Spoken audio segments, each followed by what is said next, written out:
Boa tarde a todos, muito obrigado pela presença. Nós estamos aqui hoje para discutir esse encontro da arte com a ciência, né? O nosso primeiro participante, Arthur Japan, tem 59 anos, nasceu em Haarlem, na Holanda, é um dos escritores contemporâneos mais importantes da Holanda e da Europa. Tem 9 romances publicados, foi traduzido já em 21 línguas. E o livro que ele lança aqui na Flip, O Homem com Asas, que saiu pela Tusquets, foi lançado no último mês de novembro, em setembro, desculpe, do ano passado, e já alcançou a venda de 30 mil exemplares lá, e tem feito muito sucesso, tem divulgado a história de Santos Dumont na Holanda e na Europa. E, então, uma salva de palmas para o Arthur Japan, por favor.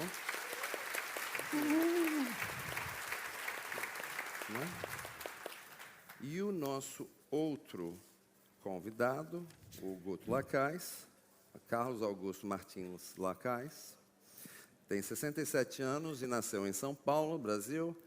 Ele é um monte de coisa, ele é professor, ilustrador, artista multimídia, designer, técnico eletrônico, arquiteto, enfim, várias coisas. É uma pessoa, é um construtor, um inventor. Ele acha que não inventou nada, mas é só ele que acha que não inventou nada. Inventou todo um universo paralelo. Uma salva de palmas para o Guto. Então, vamos começar. Eu queria fazer uma pergunta para o Arthur primeiro. Enfim, o livro dele é uma biografia romanceada de Santos Dumont e um crítico disse que o livro é construído como uma investigação sobre o coração do nosso aviador. E em mais sentidos que um, porque a história começa com o episódio do roubo do coração de Santos Dumont, que foi retirado pelo legista que fez a autópsia do corpo, mas, ao mesmo tempo, o Japan apresenta a vida emocional, o coração romântico também de Santos Dumont. Então, eu gostaria que ele falasse um pouquinho sobre esse Santos Dumont cardíaco e cordial e amoroso que ele apresenta. Por favor, Arthur. Sim. Para mim, sempre é o coração e a alma de uma pessoa que faz com que essa pessoa seja interessante para mim. Santos Dumont, com Santos Dumont eu vi esse rapaz trágico que era tímido, não era bonito, ele era solitário, ele parecia não se encaixar na sociedade. E é uma coisa maravilhosa. No começo da sua vida, ele é criado numa plantação de café, muito isolado. E duas coisas o interessavam. Essas duas coisas tinham a ver com a sua vida. Uma área era a parte mecânica, enfim, a parte de funcionamento da plantação de café. Ele estudava como as máquinas funcionavam. E, por outro lado, eram os livros. O seu pai era um francês e queria que seus filhos aprendessem francês. E, então, ele enviava os livros de Jules Verne para os filhos. É claro que nos livros de Jules Verne as pessoas podem fazer qualquer coisa. Elas voam no meio das nuvens. E esse era o mundo dele. E ninguém disse para esse rapazote, de que as histórias não eram verdadeiras, que você, na verdade, não podia voar, que você não podia navegar pelos ares. E aí ele cresce e ele se dá conta disso. E, de alguma forma, ele, em vez de ficar desapontado, ele falou, bom, eu vou então fazer esses sonhos se tornarem realidade. E, para isso, você tem que ter um coração e uma alma. E é o seu coração que começa a minha história. Porque depois da sua morte, depois que ele já fez todas essas coisas incríveis que vocês aqui no Brasil sabem muito mais do que as pessoas sabiam na Europa antes do lançamento do meu livro, hoje em dia todo mundo na Holanda conhece Santos Dumont, mas as pessoas não sabiam antes. E ele nos deu asas. E depois, não foi o que ele queria ser, ele tinha um sonho para o mundo. Ele achava que se todos nós tivéssemos um avião, da mesma forma como temos carros hoje, poderíamos simplesmente ir subir nos ares, ir até a casa do vizinho, nossos vizinhos, nossos países vizinhos, e ali aterrissar e mostrar que nós não somos assustadores, que as pessoas não precisam ter medo de nós, e nós não precisamos ter medo deles. E uma vez que percebêssemos isso, uns sobre os outros, a paz mundial ia existir. E é claro que não foi bem assim. É bem ao contrário. A sua invenção na Primeira Guerra Mundial foi usada para bombardear. E o momento que ele se deu conta disso, que ele ficou muito triste, ele destruiu seus desenhos, seus projetos e tudo que ele tinha. E foi para os chefes de Estado da Europa para pedir, por favor, não usem os aviões para bombardeios. E, é claro, eles continuaram a usar de qualquer forma. Então, em 1932, ele vê um bombardeio pelos homens de Tertúlio bombardeando. E imediatamente depois de ver isso, ele vai para sua sala, vai para o seu quarto e se mata, se enforca. E aí a coisa mais incrível acontece, uma coisa que como escritor você não ousaria sonhar se não fosse verdade. Mas essa é uma questão histórica. O Vargas, Getúlio, queria ter um grande enterro para mostrar às pessoas que ele era um homem do povo, que ele enterraria esse herói com muita pompa e circunstância. Mas o médico que tinha que embalsamar o seu corpo também era contra Vargas. E ele não conseguia aguentar a ideia de que o Getúlio ia ter essa honra de fazer isso. Então, à noite, ele entra na câmara mortuária e eu vou ler um trecho sobre isso.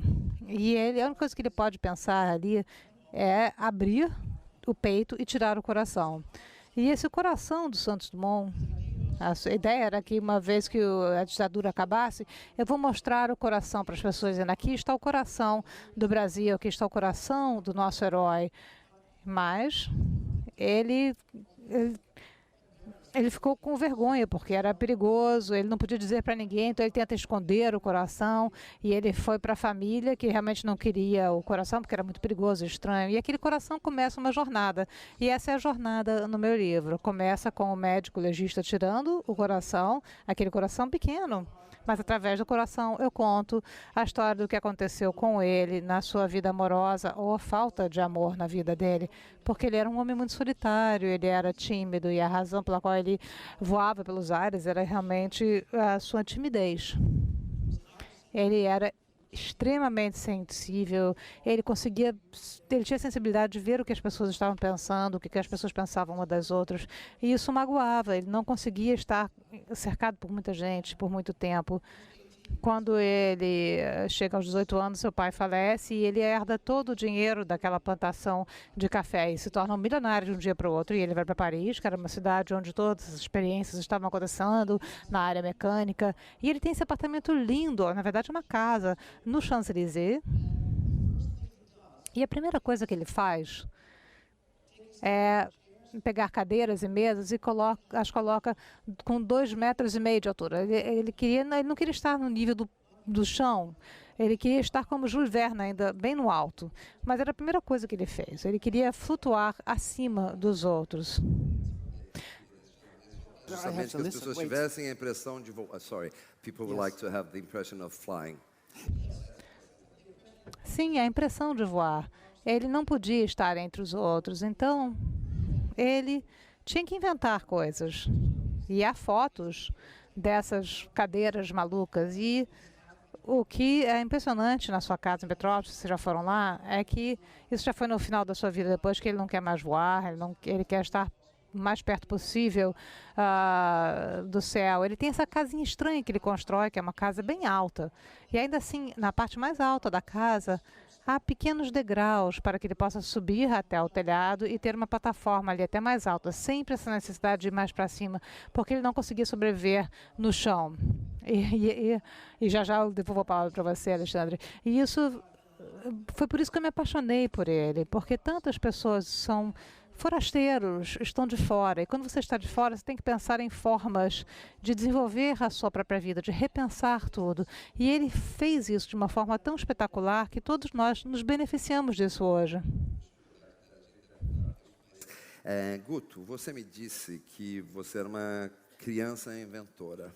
Mas Santos Dumont também era uma criança inventora. E quando a gente caracteriza, na verdade, quando o Japão caracteriza Santos Dumont como um homem deslocado, tímido, solitário, hipersensível, você também se identifica com isso, né, com Santos Dumont.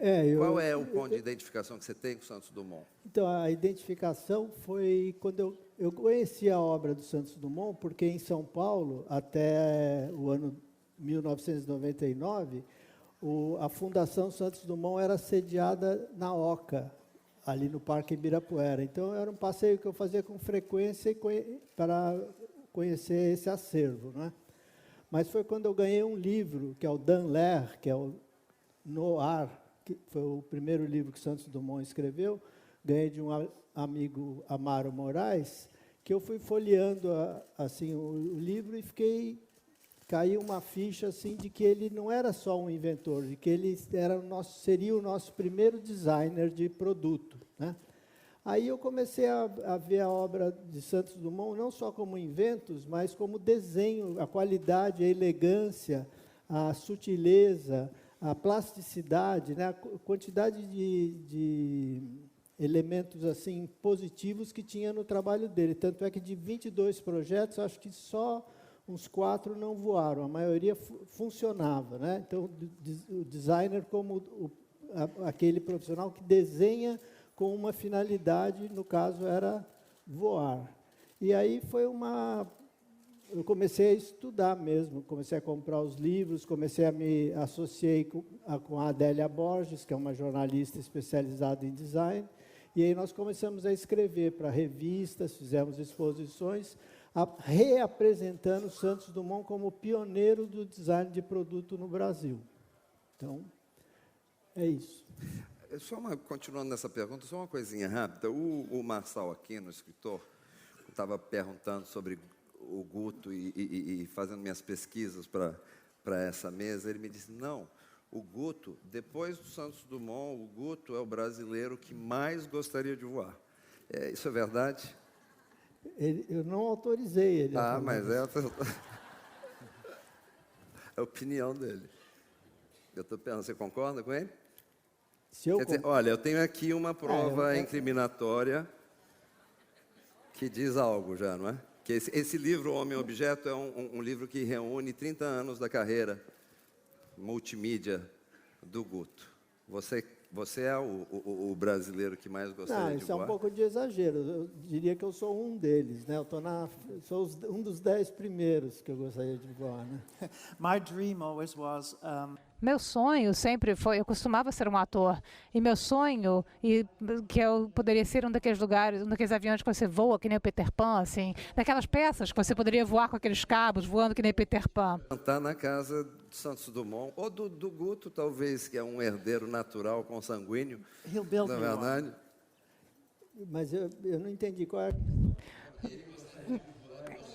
A experiência flutuante. Todos nós gostaríamos. Né? Aliás, estamos aguardando uma máquina bem sintética que a gente possa ir daqui a ali pelo ar, né?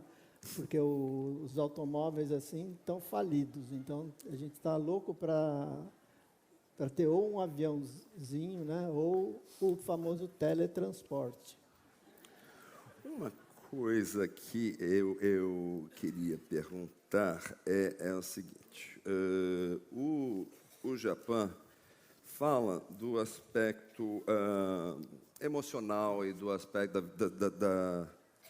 da sexualidade do Santos Dumont. Isso é uma coisa interessante porque as pessoas não falam, as pessoas não gostam de falar de sexualidade. Mário de Andrade, no ano passado, não se falou da sexualidade dele. Ana C., esse ano também pouco se fala da sexualidade dela. O Santos Dumont, quando se fala da sexualidade de Santos Dumont, não, deixa, vamos falar de outra coisa mais agradável, etc.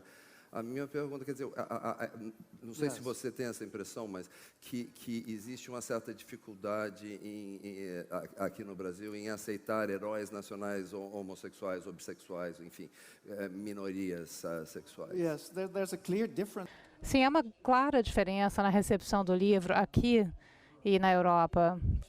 Enfim, eu nunca pensei sobre isso nesse sentido. Na Europa não tem muita importância. As pessoas leem o livro e veem que ele tem uma relação com o homem. Enfim, é só alguém que está apaixonado, tanto faz. Mas aqui no Brasil, os jornalistas com quem eu falo têm essa mesma pergunta. Ah, sim, nós sabemos que ele era gay, mas ninguém menciona, ninguém fala disso. E por que você mencionou? Olha, não fiz de propósito, é só porque é a vida de uma pessoa. Não deveria ter a menor importância, na verdade. Eu sei que há pessoas que não acreditam que ele era gay. Eu acho isso chocante, inclusive. Eu estava conversando com uma pessoa que parecia ser uma pessoa de mente muito aberta, uma pessoa comum, como todos nós. E ele falou, olha, é claro que ele era assexuado, porque parece ser mais fácil aceitar do que ele ser homossexual. Então, eu fico feliz que o livro está aqui, vocês todos podem ler exatamente como era a história, mas eu acho que o que magoa é que as pessoas não conseguem imaginar que um herói, porque é isso que ele era, de muitas formas, um herói, mas porque todo dia ele subia e muitas vezes caía. Ele poderia ter explodido no ar, como muitas pessoas já explodiram, podia ter morrido, mas às vezes ele caía e ficava pendurado de um pedaço de um telhado por horas e horas e acabava sendo resgatado na mesma noite. Ele voltava para sua prancha e fazia ajustes para que ele pudesse voar de novo no dia seguinte. Ele era destemido, mas de alguma forma as pessoas não podem acreditar que um homem destemido dessa forma também poderia ser um homem que chega em casa de noite e começa a bordar, fazendo um bordado, porque é o que ele gostava, ele adorava bordar, ele fazia suas almofadas para as suas cadeiras e adorava tricotar. Ele estava sempre tricotando. Ele gostava de joias, ele usava joias de ouro no pescoço e pulseiras e tudo. Não havia a menor dúvida que ele era gay. Algumas pessoas dizem, não, mas há fotos dele com mulheres. Então talvez ele queria casar com essas mulheres. E a desculpa dele era sempre a seguinte, eu arriscaria minha vida toda a vida, mas uma vez que eu estiver casado, eu tiver uma família, eu não vou mais poder arriscar minha vida, então eu tenho que fazer minhas experiências, então eu sinto muito, eu não posso casar. Então essa era a desculpa perfeita dele para não casar. Então eu espero que quando vocês leiam o livro, que vocês não leiam especialmente sobre a vida sexual dele. Eu não sou muito explícito sobre isso porque eu realmente não me importo. É só uma pessoa que tinha um coração e que amava. E como qualquer outra pessoa aqui nessa sala. Eu espero que no Brasil as pessoas possam aceitar de forma mais fácil, como foi na aceitação desse livro na Europa. Enfim, essa batalha já foi lutada, já tivemos muitos óbitos, não precisamos mais travar essa batalha. Uma pessoa é só uma pessoa e ela ama uma pessoa e pronto.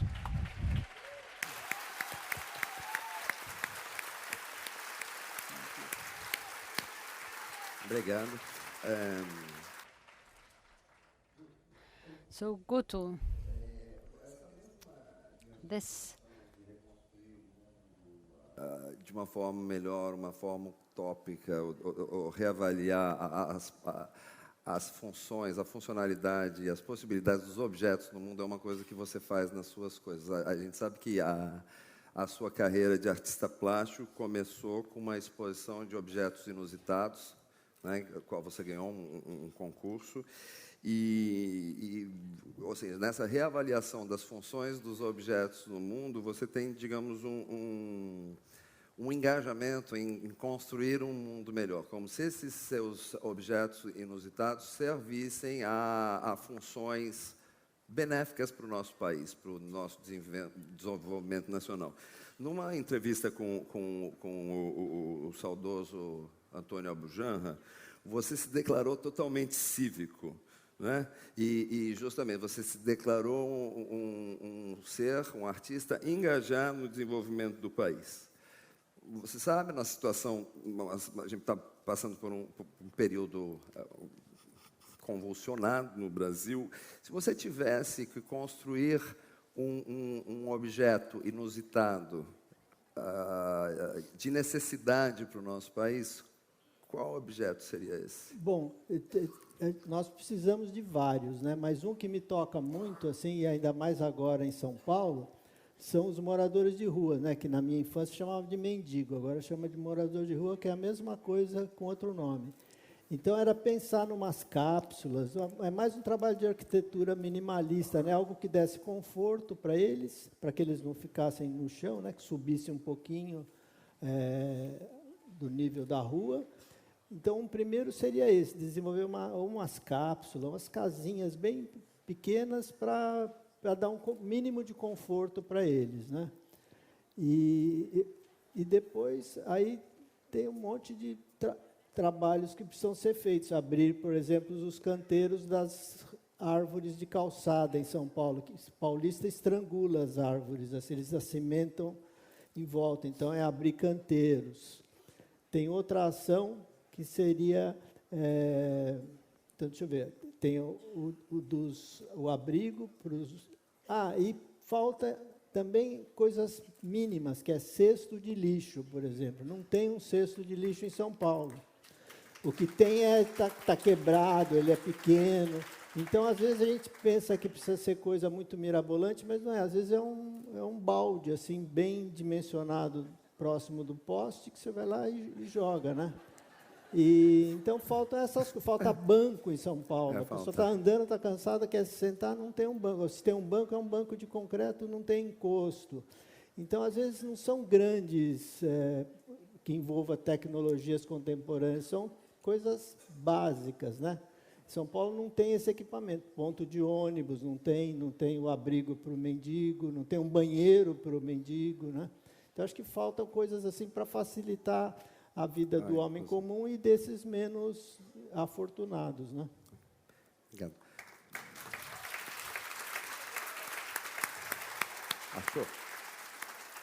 Arthur, quer ler um pouquinho? Yes. Okay, I will. I'll read a little piece. Bom, eu vou ler um pouco do início do livro e falei sobre o coração, e o Dr. Haberfield é quem tirou o coração. Ele vai para o Instituto Médico Legal à noite para fazer isso, para salvar o coração. Está escuro. Não tinha ninguém, ele está sozinho, é o Dr. Haberfield, é o nome dele. O corpo não pesava muito. Ergueu-o da maca sem a menor dificuldade. Era como se tivesse um bebê nos braços. Apertou-o por alguns segundos contra o peito. Tinha a impressão de que o corpo já sentia o frio da superfície sobre a qual seria colocado. O médico leu a etiqueta presa no dedão do pé. Fez isso por rotina. Era desnecessário. O mundo inteiro conhecia aquele rosto. Estava virado de lado, como se tentasse olhar para trás. Haberfield o desvirou, devolvendo o pescoço torcido para o devido lugar. Lavou as mãos, dispôs os bisturis numa linha reta, o algodão ao lado da gaze. Deixou as mangueiras de borracha preparadas de modo que pudessem ser introduzidas de uma vez só, já que essa noite não tinha assistentes. Se alguém o visse absorto naquela tarefa, de que poderiam acusá-lo? Possivelmente lhe perguntaria por que estava trabalhando sozinho, e com razão, ainda mais num horário tão infeliz.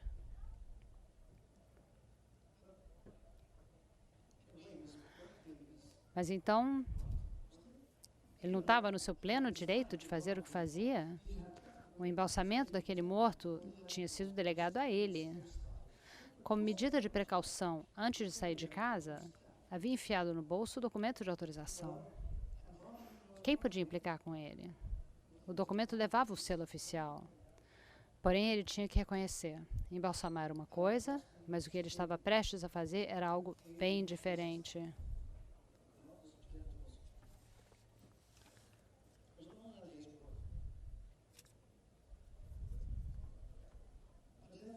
A morte tinha sido oficializada no dia anterior. Walter conferiu o relatório. Roberto Catunda, um dos seus colegas de estudo, então de plantão, é quem tinha registrado a ocorrência. Seu parecer: Alberto Santos Dumont, brasileiro, branco, com 59 anos de idade, inventor. De estatura pequena, musculoso, constituição forte. Data da morte, 23 de julho de 32. Local da morte, Grande Hotel La Plage, Guarujá. Causa da morte, infarto. Bastava uma olhada para saber que a informação não procedia. Mas a prioridade de Haberfield agora não era colocar mais pontos de interrogação. Por menor que fosse a margem de dúvida, dado o cheiro espalhado no ambiente, antes de iniciar o trabalho em seu cliente, ele era obrigado a realizar uma série de procedimentos para assegurar que a passagem do homem desta para melhor era definitiva. Haberfield levantou as pálpebras para examinar as córneas, vítreas. Constatou pallor, rigor e livor mortis. Especialmente os antebraços e as nádegas apresentavam uma coloração azul arroxeada. Considerou que era o suficiente. Virando os olhos, lhe pareciam ternos, juvenis. Voltou-os à posição normal, fechou os lábios e alisou os traços do rosto, até que lembrasse outra vez das fotos dos jornais. Enquanto Walter Haberfield estudava a melhor maneira de proceder, apanhou uma das mãos e a massageou, força do hábito, para afrouxar-lhe os ossos. Era de fato um corpo enxuto, sem gordura, de estatura baixa, um aspecto antes pueril que voluptuoso, pensou Haberfield, afastando para longe o pensamento que não lhe serviria de nada. O morto vivera 59 anos e dava a impressão de não ter conhecido muitos braços que o houvessem acolhido o suficiente. Um coração jamais se despedaça por conta de grandes golpes. Já nasce preparado para tais eventualidades. Sobrevive, pulsante, a tudo que seu dono pensa não conseguir suportar. É pelas decepções cotidianas que ele termina por sucumbir.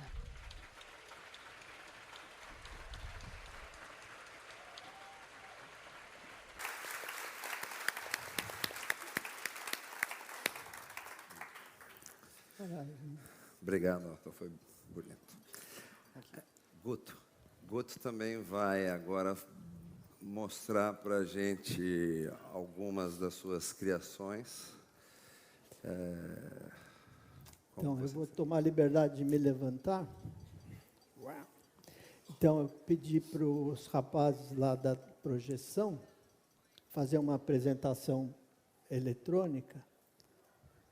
Então, esse é o catálogo da exposição Santos Dumont Designer, que foi feita em 2006 e 2009 no Museu da Casa Brasileira.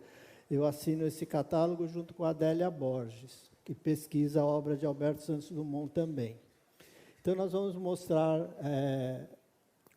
algumas páginas do catálogo. E queria dizer assim, que é uma honra, é uma alegria poder estar divulgando a obra de Alberto Santos Dumont, que é um personagem histórico brasileiro maravilhoso.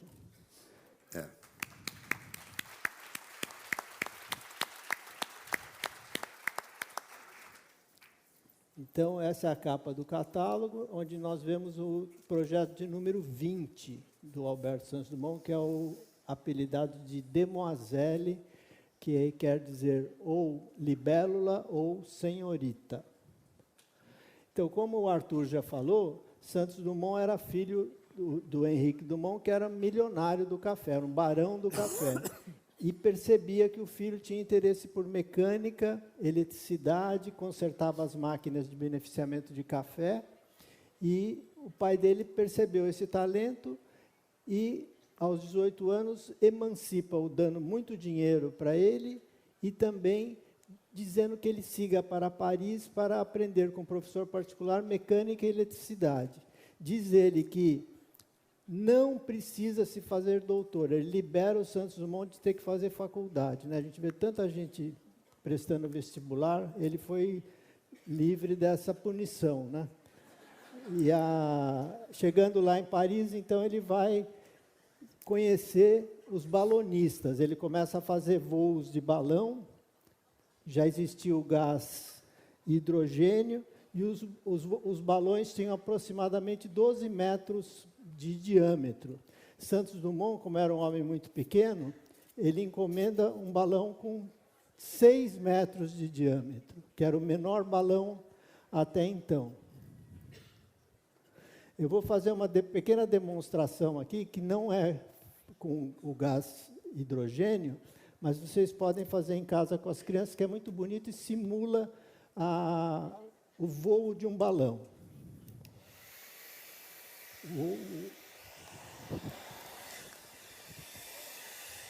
Isso sempre acontece comigo.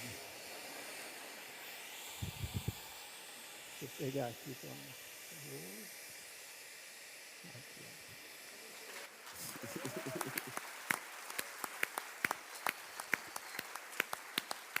Esse efeito da física é uma beleza. É a levitação da esfera por causa do cone de ar que se forma em volta dela. O balão a hidrogênio, ele era muito estável, não fica estérico como essa esfera está. Mas, de qualquer forma, esse efeito é muito bonito e precisa ser divulgado.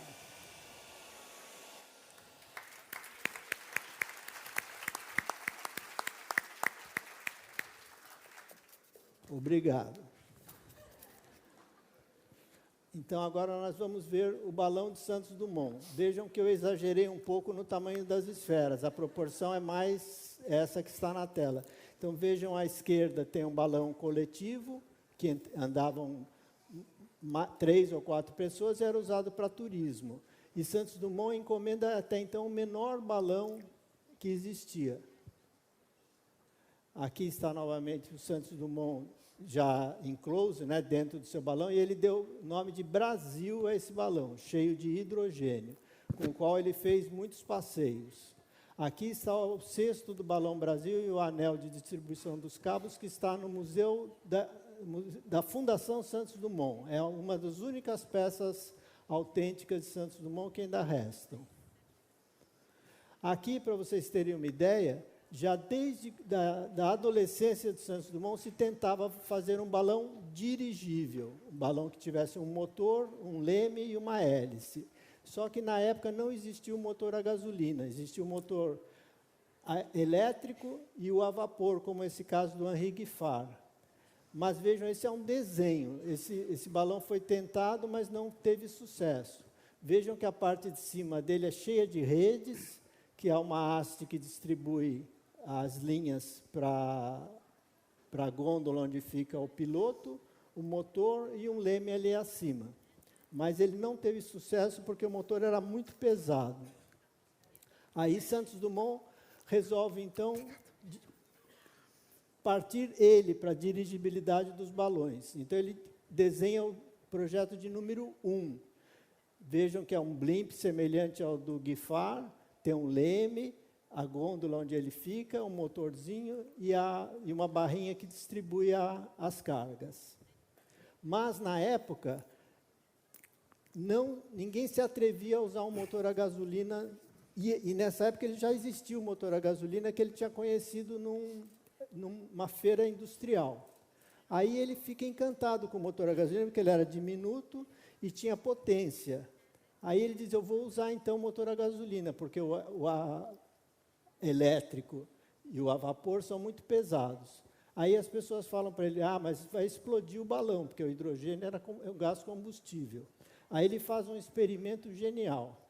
Ele pega um triciclo a motor, dependura numa árvore e deixa o triciclo a alguns centímetros do chão para ver como seria o comportamento dele no ar. Aí ele percebe que o motor trepidava menos do que em terra e que o problema das fagulhas que eram lançadas pelo motor, ele poderia jogá-las para baixo. Aí ele aplica, então, um outro, né, motor a gasolina no seu dirigível número 1 e obtém grande sucesso. Vejam a distância que existe entre o balão e a gôndola onde fica o piloto. Isso é para evitar o contato de faísca com o gás. Aí ele faz o número 1. Agora vamos ver o filme, uma simulação que foi feita em 2006 por uma produtora. É muito bonita essa série, passou no Fantástico na época. Hoje ela está no YouTube. Aí ele encomendando o balão. E é importante dizer, com o número 1, ele já sofre um acidente quase mortal. Ele sobreviveu a todos os projetos. Em todos eles, ele sofreu acidente. Ele teve muita sorte. Embora ele tivesse se precavido de todas as formas possíveis para evitá-los, eles aconteciam.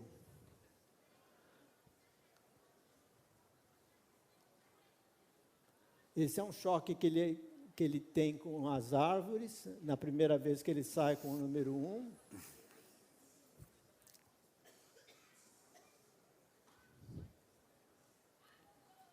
E é importante dizer que a obra do Santos Dumont é muito bem documentada. Esses projetos nasceram junto com o cinema, então quase tudo tem filme e muitas fotografias, né? E muitas reflexões, muitos textos sobre a vida dele.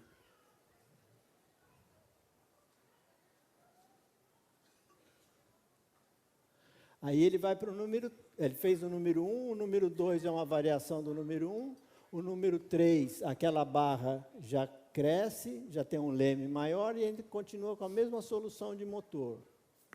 E aí vem para o número 4, que eu acho brilhante. Ele já tira aquele cesto onde ele fica, ele senta num cilindro de bicicleta, e ele já vira parte da máquina, né? Ele fica ali no meio entre o tanque e o motor, e aí o motor já lança um eixo para a hélice mais externa. E vejo que a hélice está na frente dele. Com esse ele pega uma pneumonia, porque ele recebe muito vento no peito.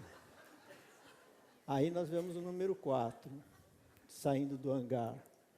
Esse número 4 é uma beleza de aeronave. Ele minimalizou o que precisaria para ter, olha que beleza de composição, né? Alguns amigos consideram o Santos Dumont, a Ana Tavares, como um artista plástico, tal a beleza das aeronaves dele, né? Aqui é para vocês verem uma comparação. Esse chama-se Pax, é um dirigível de Augusto Severo, um brasileiro que estava em Paris nessa mesma época. Ah, tem aqui também. E estava fazendo assim, mais perto. Então, o Augusto Severo tinha esse dirigível horrível, né, perto do Santos Dumont, assim, ele era uma coisa grotesca. E, claro, explodiu matando o piloto e copiloto, para vocês verem como as mortes eram quase que diárias das pessoas tentando voar, né? Aqui um outro ângulo do Pax. Aí surge um prêmio para quem conseguisse sair de Saint-Claude, dar a volta na Torre Eiffel e retornar em meia hora. Ganharia 100 mil francos, chamava-se Prêmio Deutsch, que é o milionário da indústria do petróleo, ofereceu para os aeronautas. Aí Santos Dumont constrói um dirigível de corrida, que é o número 5, que é uma beleza de aeronave. Aqui vocês podem ver o que ele fazia, maquetes, né? Tanto do blimp quanto da estrutura. Aqui o número 5 está retornando de um teste para a conquista do Prêmio Deutsch, ele colide com o Hotel Trocadeiro e explode. Vejam Santos Dumont aqui, ó, sendo resgatado, né? O balão explodiu e ele sobreviveu por pouco. 20 dias depois estava pronto o dirigível número 6. Aí saía no jornal, saíam caricaturas dele, ele virou assim o primeiro popstar do mundo. Olha que beleza de maquete, né? Em escala. Isso é importante, ele projetava, construía e pilotava. Ele tinha perfeito domínio de tudo que ele criava. Aqui está, então, uma das imagens mais bonitas assim, desse período, que é o dirigível número 6, contornando a Torre Eiffel. E a Torre Eiffel é uma das primeiras experiências, acho que é a primeira grande experiência para você conquistar o céu, para você ter uma visão aérea da cidade e do mundo, né? E o dirigível também, né? Então, aqui é o encontro da Torre Eiffel, que é estática e elevada, com o dirigível, que é leve e voa, né? Então, é um encontro de tecnologias muito forte. Agora nós vamos ver uma simulação do Prêmio Deutsch. Aqui é a trajetória que ele tinha que cumprir. No retorno, ele demora 15 minutos a mais, porque bate um vento e ele tem que fazer uma manobra a mais. Aí a comissão julgadora quer cancelar o prêmio. Aí ele fala, tudo bem, se vocês ganharem 100 mil francos, se vocês cancelarem o prêmio, o dinheiro que eu iria dar para os operários, que ele não ia ficar para ele, eu não vou poder dar mais. Aí os operários fazem uma manifestação e aí ele ganha o prêmio. Ele tinha essa benevolência, né? Ele era esse humanismo que na época o operário tinha que deixar a ferramenta empenhada no penhor para ganhar um dinheiro. E aí ele paga esse penhor, né?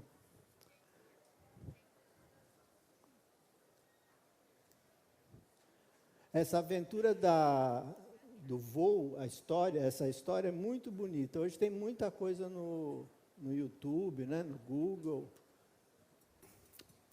Muitos filmes de época, muita reflexão a respeito. Artistas plásticos refazendo esses projetos. Guto, Oi. e esse modelo que está escondido atrás da mesa? Eu vou mostrar. Que é? Agora, aí ele faz o dirigível número 9, que é tipo o Honda Fit dele, que é bem compacto, assim, né? Que é uma beleza de aeronave. Aí ele vai...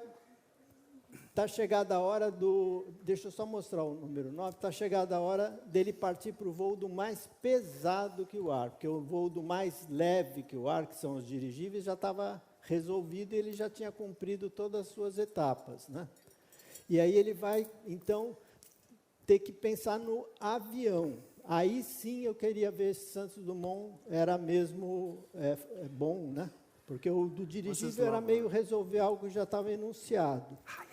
Então, eu vou mostrar para vocês um fenômeno aqui. Deixa eu ver aqui. Esse é o 9, esse é o 14 e esse é o 14 bis. Então, vamos mostrar uma coisa interessante. Ele tinha esse dirigível que é o número 14. Aí ele desenha o 14 bis, que seria o seu primeiro projeto do mais pesado que o ar, e ele, para ter certeza de que ele ia voar, ele constrói essa situação, que é colocar o dirigível número 14, o 14 bis dependurado no dirigível 14. O 14 bis ainda não chamava 14 bis. Aí um popular fala, bom, se o de cima é o 14, o de baixo é o 14 bis. O nome 14 bis nasce dessa composição. Olha que interessante. E esse é um segundo teste que ele faz, é dependurar o 14 bis num cabo de aço, para que ele se desloque feito um bondinho e ele estude a estabilidade da aeronave. Aqui eu vou fazer uma simulação interessante para vocês. Deixa eu ver aqui como é que eu faço. Então, muita gente quer saber por que o avião voa, né? Eu também queria saber. Aí, na verdade, ele voa por esse simples fiapinho aqui. Então, é só soprar ar no fiapinho. Estão vendo aqui? O ar passa por cima e por baixo, fazendo com que o fiapinho se eleve, não é? Essa brincadeira aqui é o X da questão na aviação. Chama-se força de sustentação. É a força que sustenta o fiapinho no ar. Mas isso aqui é muito simples, né? Eles tinham que complicar. Então, eles complicaram. Aí, desde o Renascimento, se observam as aves, né? Por que as aves voam, né? E eles costumavam pegar a ave e cortar a asa da ave, para ver como é que era dentro, assim, né? Então, eu vou cortar a asa da ave. Cortei a asa da árvore. Aí, na asa da ave, a gente vê esse desenho aqui, que a gente chama de perfil da asa. Então, o Leonardo da Vinci já sabia disso, os colegas dele já sabiam. Para voar, tinha que ter esse desenho aqui. Tudo é desenho, né? Esse desenho está aqui, assim, né? Aqui.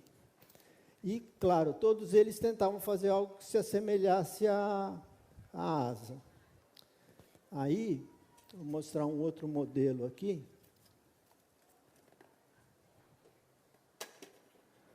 Que é o túnel de vento, né? Então, esse desenho da asa já com um desenho mais contemporâneo. Aí, se a gente ligar o túnel de vento aqui, deixa eu pôr mais energia aqui. Olha lá, ele vai ganhar sustentação, né? Então, esse desenho, todos os aviões teriam que ter. A questão é, todo mundo sabia disso já, né? A questão é, qual é o desenho da aeronave? Qual é o desenho que voa? Aí Santos Dumont arrisca um primeiro desenho que voa. Baseado nesse pato aqui, que chama-se canard, né, em francês, ele desenha o 14 bis. Então, o 14 bis, ele é um avião inspirado no pato. Tem essa configuração aqui. Ele é um avião que não voa assim. Ele voa assado.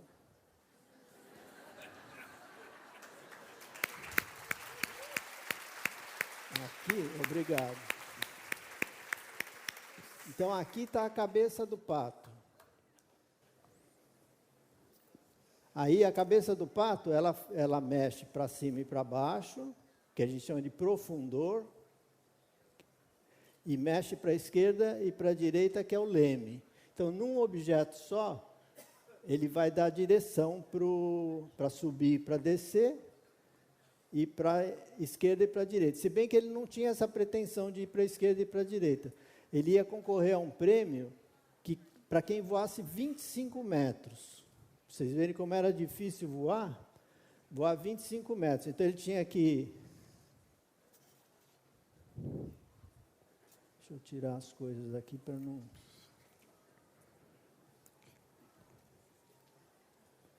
Então, o 14 bis tinha que... E essa era uma condição. A aeronave teria que ter rodas, motor e uma configuração que permitisse a ela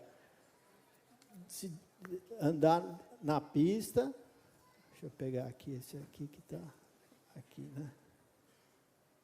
né? Ele tinha que levantar, voar e depois o canard descer e o avião corrigir, né? Então, essa operação aqui tinha que percorrer 25 metros no ar. No primeiro voo, Santos Dumont percorreu 60 metros. E no segundo voo, ele percorreu 200, o segundo voo foi homologado. Aí ele ganha a taça Arc de Acon, para o primeiro voo mecânico do mundo, né? Então, para nós, Santos Dumont é o primeiro a fazer o voo mecânico, né? É importante dizer que Santos Dumont não inventou o avião. Ele foi o primeiro a voar. Tem uma sutileza aí, porque o avião é um invento coletivo. Essas células são desenvolvidas por chama célula de Hargreaves, é um aeronauta australiano que anunciou. Então, ele foi compondo uma aeronave com conhecimentos já adquiridos por seus colegas, né? Deixar o 14 bis aqui. Como é que eu estou de tempo aí, Alexandre? Mal. Hã? Mal. Aqui está o 14 bis. E eu estou usando o eufemismo, viu, Guto? Não, eu só... Agora eu estou acabando. É só mostrar o filme do 14 bis. Ok. Aqui são filmes de época do 14 bis em voo. Ó, o canard. Observem o canard como ele se movimenta. Ó, vai descer agora. Isso. E, em 2006, o piloto Alain Calassa, em Caldas Novas, construiu uma réplica. Vocês vão ver como voa bem o 14 bis.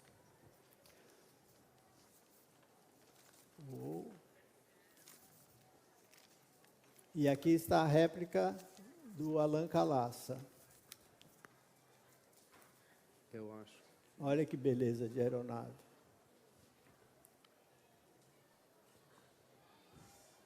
Gostou? E agora eu vou mostrar o Demoiselle para vocês para encerrar.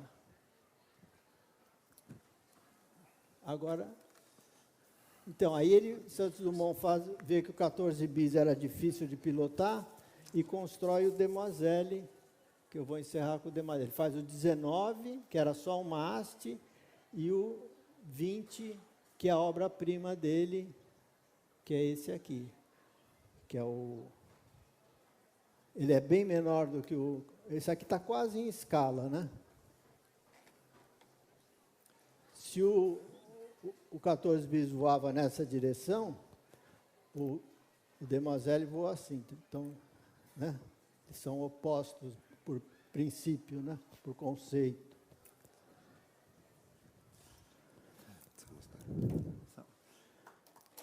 E aqui, só para evidenciar, dá mais Já vou te... Aqui é só para finalizar, que é muito importante, em 1910, Santos Dumont publica o projeto do Demoiselle na revista Popular Mechanics. Ele abre a patente, nem patenteou, para quem quisesse construir. Mais de 200 Demoiselles foram construídos no mundo. Daí a gente achá-lo que ele é o pioneiro do design de produto no Brasil. E para encerrar, Santos Dumont fez assim. Pegou o Demoiselle, ele já estava meio cansado de voar, 1909, pega o Demoiselle e ele começa a voar com o Demoiselle.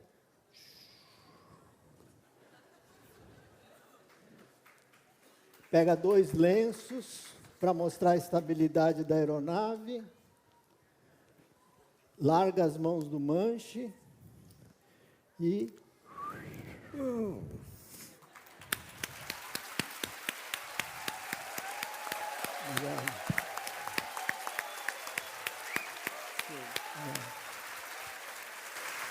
Muito obrigado. Now, Obrigado, doutor. Obrigado, what I Arthur. now would love to point out after Eu gostaria de dizer, depois de tudo isso que você nos mostrou, que isso é só a origem da necessidade de uma pessoa que não podia ter uma vida normal e tinha que pensar de alguma forma de escapar. E é por isso que ele fez tudo isso. E tudo isso nos leva para isso. Você, Arthur. Você diz que essas dificuldades enfim, é um dado muito característico do tipo de pessoa que o Santos Dumont era. E você escreveu sobre vários tipos diferentes. E períodos históricos. Você escreveu sobre 2 príncipes africanos que foram levados para a corte do rei Guilherme II na Holanda, isso na primeira metade do século XVIII. Você escreveu sobre a última amante, a atriz Steinbeck, first love of Casanova. O primeiro amor de Casanova. do Casanova, né? Yeah. E a última amante do Federico Fellini. Você escreveu sobre o bailarino Nijinsky. Ao mesmo tempo, você diz que você quer humanizar figuras históricas, e o que interessa em você é a jornada emocional de seus heróis. A minha pergunta é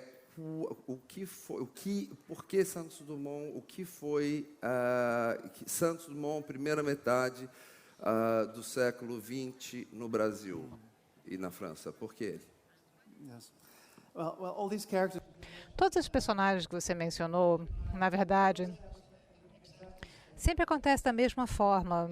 Eu leio uma coisa sobre alguém, sobre alguma figura histórica, e é como me apaixonar. Talvez isso seja exatamente como me apaixonar. E a pergunta que eu tenho é sempre a mesma coisa.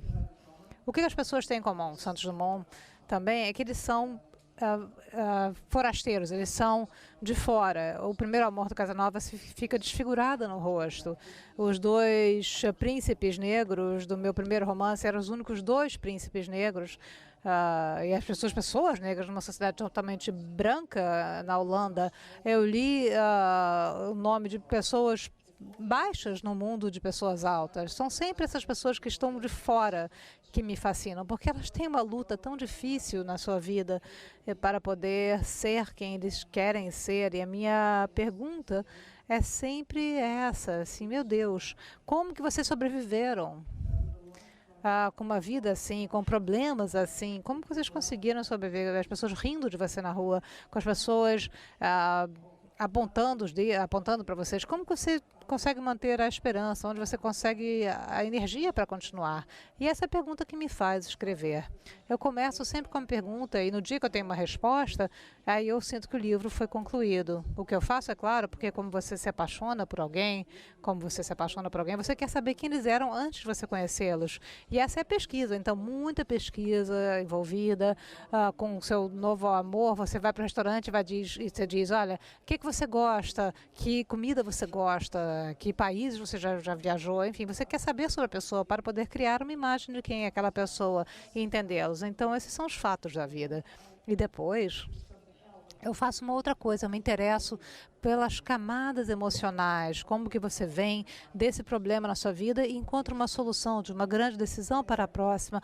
Onde está essa força? E você descobre que esses forasteiros, que essas pessoas alienadas daquele mundo, elas vão ser criadas num lugar onde elas não pertencem. Então você tem que entrar na sua fantasia, na sua imaginação e criar seu próprio mundo, seu próprio lugar no mundo. E você vê que essas pessoas é que acabam permitindo que elas sejam alguém. O que Santos Dumont fez e que me comove tanto é que ele não podia estar muito bem entre as pessoas. Então, ele ia acima das pessoas. Num desses equipamentos que nós vimos aqui, ele em Paris, ele ia por cima dos telhados e as pessoas conseguiam ouvir. As pessoas, então, subiam nos telhados e davam tchau. E ele trazia esses lenços grandes e falava com eles, dava tchau para eles. E era a forma que ele conseguia significar alguma coisa. Era quando ele podia estar entre as pessoas. E eu acho que é uma coisa que eu reconheço muito facilmente. Eu tenho que admitir que todas essas pessoas são parte de mim e eu estou em todas essas pessoas. Eu também não consigo estar num restaurante muito bem, eu fico desconfortável, porque eu tenho mais de 3 ou 4 pessoas à minha volta, eu fico confuso, porque tem muita informação, muita energia, muita coisa acontecendo à minha volta e eu não gosto. Então, o que eu fiz foi escrever. E eu faço isso em casa, e eu dou meu trabalho para vocês. E depois eu venho aqui, eu sento aqui com vocês, e eu tenho essa sensação de que vocês estão todos comigo. É a minha forma de saudá-los com o meu lenço branco. E saudá-los a todos.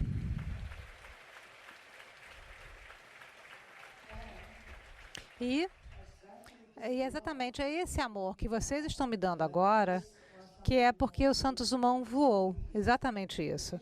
Você dá uma coisa, você acena e as pessoas acenam de volta. E é esse mecanismo maravilhoso que está no meu livro. Wait.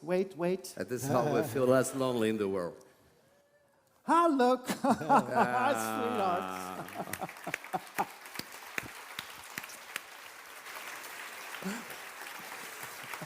Obrigado.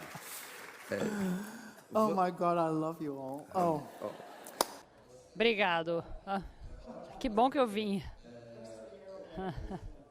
Graças ao avião, aliás, que eu estou aqui, né? O cinema nas suas respostas agora há pouco. E o cinema é um dos espaços em que a ciência e a arte se encontram, né? Onde a arte se beneficia, mais um dos espaços em que a arte se beneficia dos progressos tecnológicos e da pesquisa científica. Você acompanha muito de perto a transposição dos seus filmes dos seus livros para o cinema. Quantos livros você tem transformados para o cinema? Not that many. Não são tantos, na verdade, porque as pessoas sempre compram os direitos, mas nem sempre vira filme.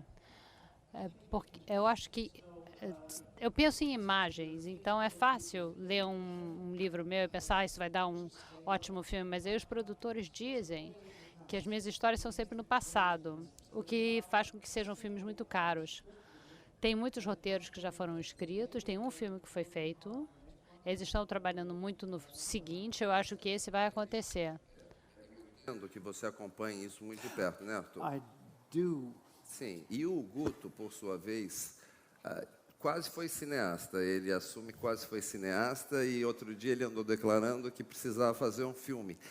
Então eu gostaria de saber de cada um de vocês qual é a relação, né, você escritor e você artista plástico, com o cinema. O que o cinema lhes dá? Eu comecei como um roteirista, na verdade. Tem uma história de ator. Eu tinha esquecido desse detalhe, mas é uma coisa relevante nessa...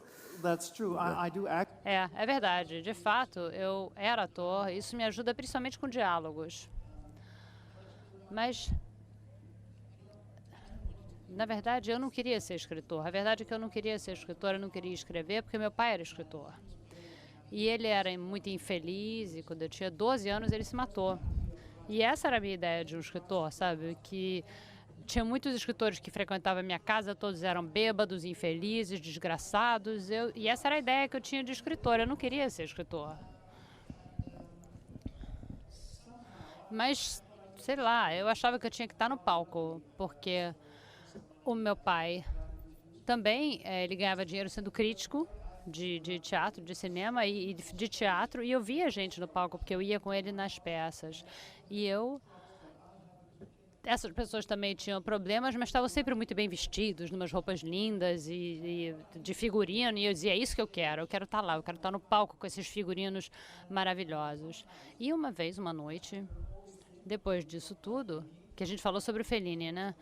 Eu também tinha um sonho de estar no cinema. Um amigo meu, eu fui com ele para Roma, esperando que a gente estava lá, sentado no Trastevere, tomando um cappuccino, tá? E que Fellini, grande diretor, ia passar e dizer, você, eu quero você no meu filme. Eu achei que ia ser assim. E foi foi o que aconteceu, só que era minha amiga que ele queria e não eu. É toda uma outra história.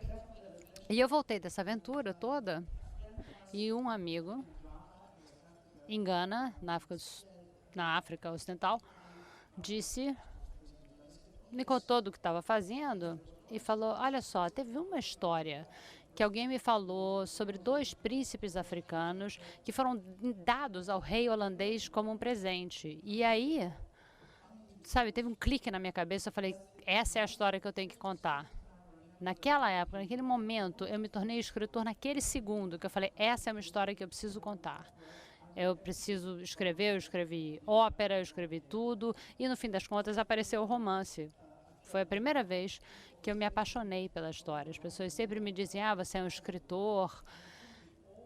E eu acho que todos somos escritores. Porque eu dizia a mesma coisa, eu dizia, não, eu não sou escritor. Não quero escrever, não sei escrever, não tenho ideia, não tenho imaginação.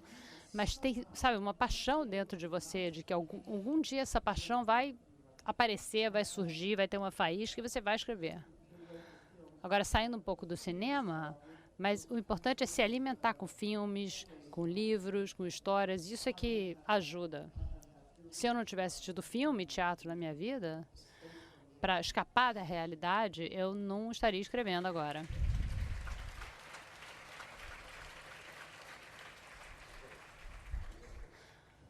O que o cinema para você? Bom, eu acho que a primeira geração que assistiu TV, né? Meu pai comprou TV em 51, assim, então eu vi tudo que era cinema americano, assim.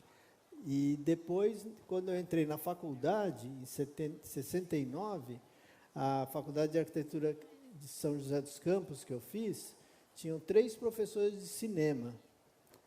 Tinha o Plácido Campos Júnior, o Guilherme Lisboa e o Walter, como é que era o nome? A gente chamava de Valtinho.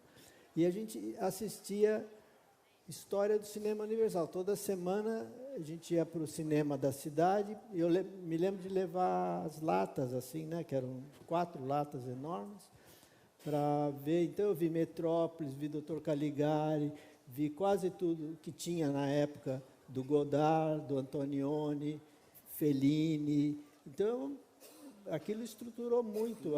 Mas essa história de precisar fazer um filme. Não, aí e eu, quando eu terminei a faculdade, eu era muito ligado ao Plácido Campos Júnior, que foi um dos melhores professores da faculdade, e ele era um cineasta formado, uma das primeiras gerações formadas pela ECA, e ele me chamava para fazer apresentação, fazer cenografia, né?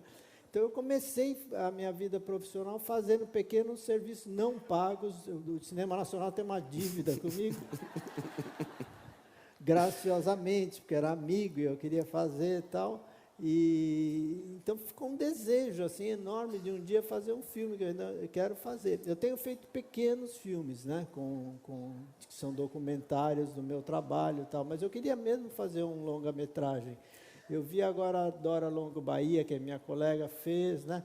Os artistas plásticos têm esse atrevimento, né, de poder fazer também um filme, né? Então, um dia, talvez, quem sabe, eu lance aí Obrigado. na mostra, né?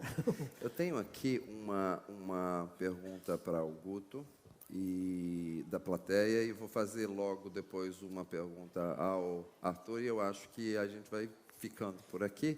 A pergunta para você, Guto. Sim. Você se lembra aquele padre, eu acho que foi em Santa Catarina, que resolveu voar? Né? Tentou voar com bexiga, né? Exatamente. O que você diria a ele, à luz das experiências? Então, um dado importante dessa história é que 200 anos antes do Alberto Santos Dumont, isso é interessante a nossa tradição em aeronáutica, 200 anos antes, nasceu em Santos o padre Bartolomeu Lourenço de Gusmão, que era um padre que era físico, ele consertava as coisas, era inventor, e ele foi mandado para Portugal, para a corte, 1700 e finzinho, assim.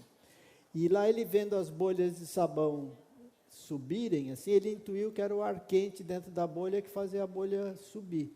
Aí ele constrói o primeiro balão a ar quente do mundo, que é o balão de São João, que a gente conhece hoje, que ninguém tinha feito até então, né?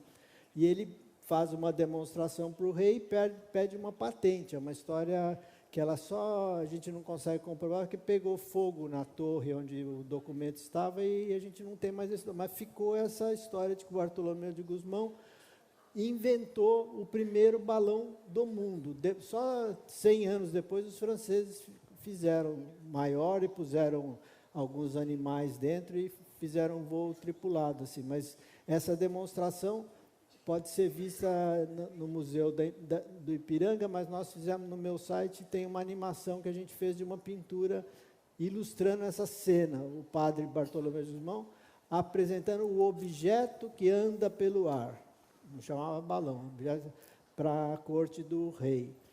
E esse padre lá do sul, né, ele fez essa experiência com bexigas de hélio, que até tem umas pessoas que fazem com sucesso, mas ele foi muito...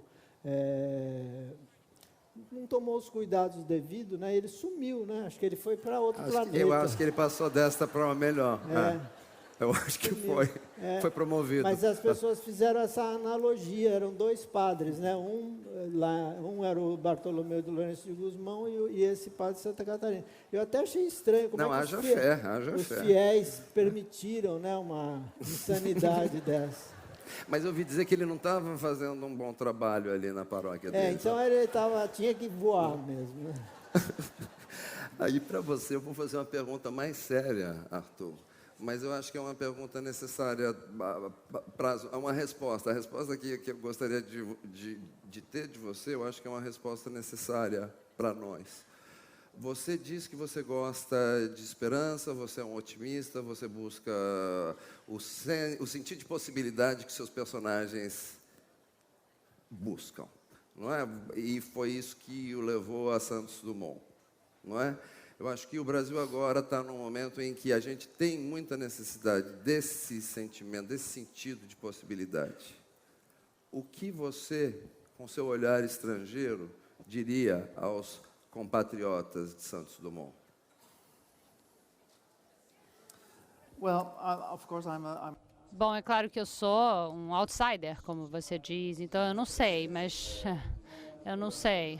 That's what we want, though, the idea. Mas Bom, tem muita coisa que eu quero dizer também sobre o Gusmão, mas eu vou ficar com essa sua pergunta.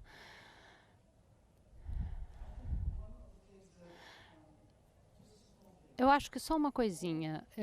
Todo mundo sabe que eu escrevi o livro aqui no Brasil. Todos os brasileiros têm uma coisa a dizer e eles dizem: por que você, como não brasileiro, escreve sobre um brasileiro? Eu sei que o Benjamin Moser aqui já também perguntou isso para ele. E a minha resposta é: por que não? Por que não? Porque a história brasileira tem tanta coisa, a cultura brasileira tem tanta coisa, tem o mundo inteiro para escrever, gente do mundo inteiro. Eu não sei por que vocês ficam tão surpresos de ter uma pessoa de fora examinando a história de vocês. Talvez vocês mesmos precisam ver a sua própria história. Façam isso. E também, uma vez que vocês tenham lido o livro, vejam também o seu coração, o coração dele, porque ainda está lá. É um coração muito solitário. Eu disse que era um corpo que não foi muito abraçado e é um coração que não foi amado também bastante. Então, quem for ler o livro, amem esse coração. Vão lá visitar o coração dele lá no museu, é mais ou menos umas 2 horas do Rio de Janeiro, no Museu da Aeronáutica. Você pode ver lá o coração e dá tchauzinho, abana para ele, abana o lenço branco para o coração do Santos Dumont.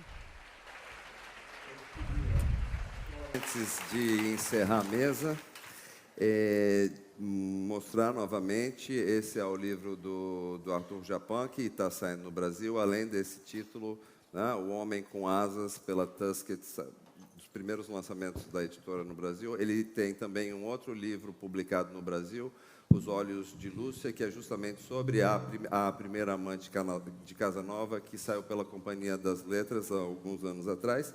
E Guto Lacais tem muita coisa aqui. Tem de tudo, vocês vão encontrar, alguns estão esgotados, vocês encontrarão Nenhum alguns... está esgotado, estão encalhados. Não, ó. Então, olha, vamos desencalhar agora na tenda. Muito obrigado a todos. Alexandre, eu queria fazer só um aviso, a gente está aqui com um artista plástico nesse palco. Eu queria chamar a atenção de vocês para o painel da Flip aqui, do nosso cenário, que foi feito pela Luísa Amoroso Guardado, que é da equipe de design da Casa Azul. Aqui eu peço uma salva de palmas pelo trabalho. Muito obrigado. Obrigado, Arthur. Obrigado, Guto.